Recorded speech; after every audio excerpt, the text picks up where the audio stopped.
But I think some of the exciting stuff is the connectedness. And those blue lines are not wires, by the way. None of us expect wires anymore. In fact, we're frustrated when we have to deal with wires. The idea of being tethered to a wall, it doesn't exist anymore.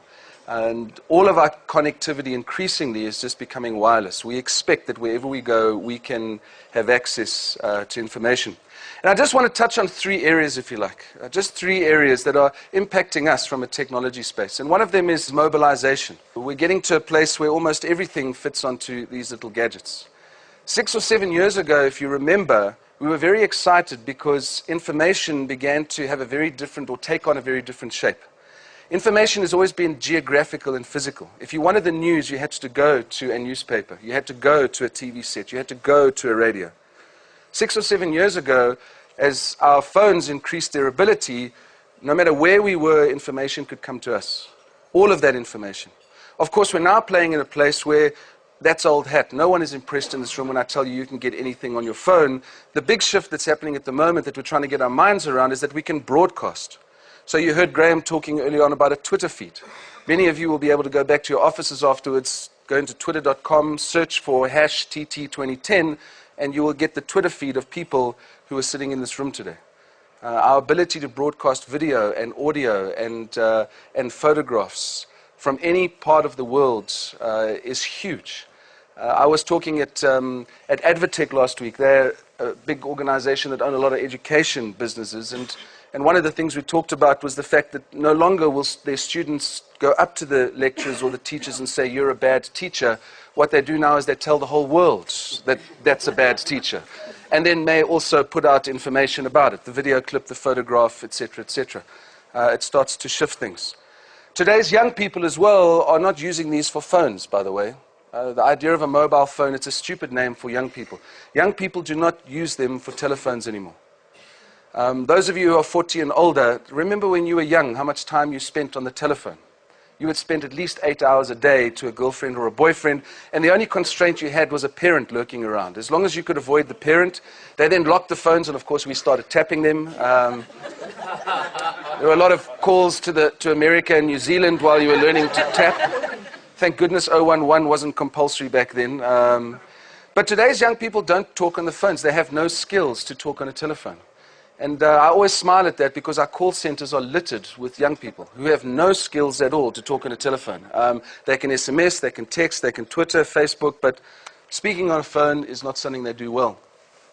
Augmented reality. This is a fun one. And for many of you, you're going to think it's science fiction and in the future, but I'll bring it back home. Let me tell you what augmented reality is very quickly. It's taking the real world and putting a digital layer on top of it. So in this particular example here, you see a photograph with 4 individuals. Pretend you're wearing a pair of glasses that are very high-tech. They've got a computer processor with a camera. They're hooked up to the internet. Of course, one day that'll all be in a contact lens that you'll just slip in. But as you're walking down this alley, you see 4 people, and your lens of your glasses or your contact lens immediately recognizes these people because it takes face recognition onto the internet and searches for who these people are.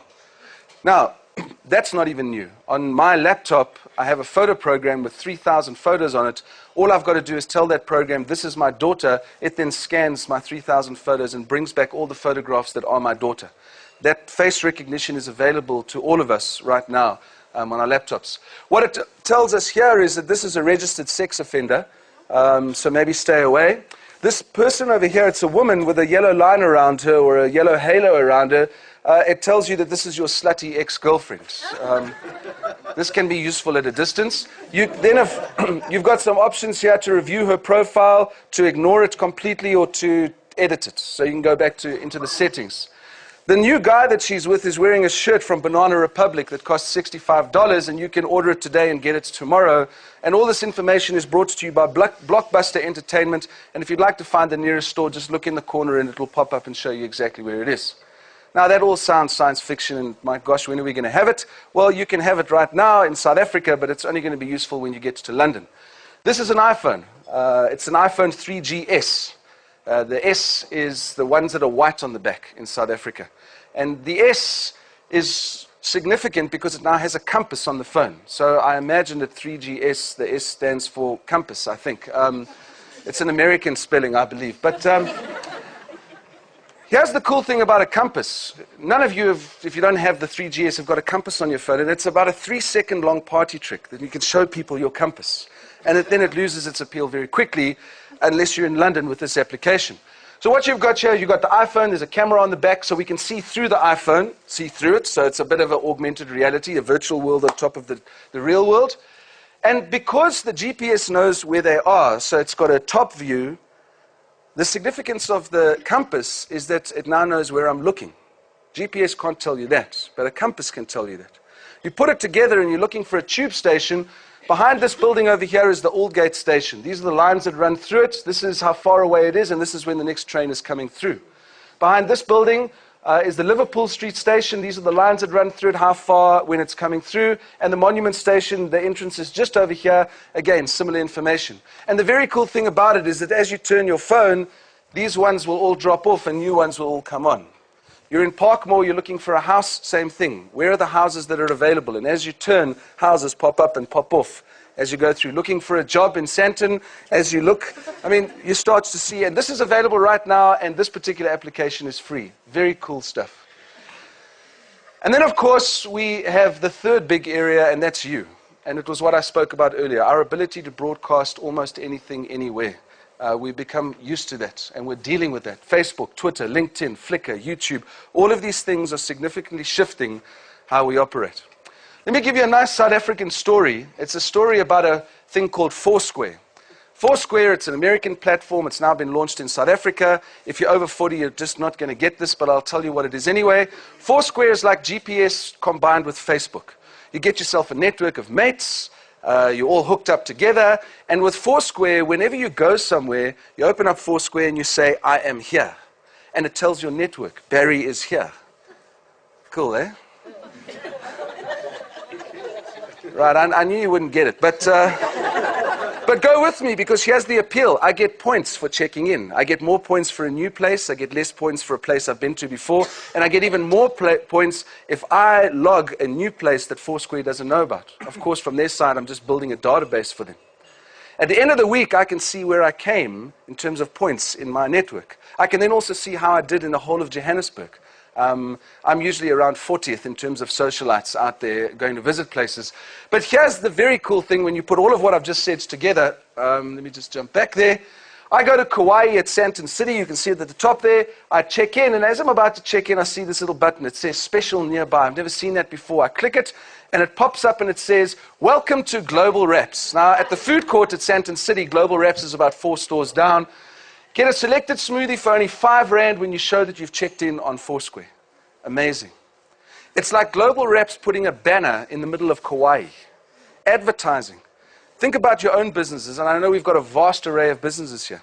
But you check in at your business, and as I'm checking in, it says the competitor down the road will give you a better deal. Checking into a hotel. You might want to stay here, but if you bring this to us, we will give you a better deal.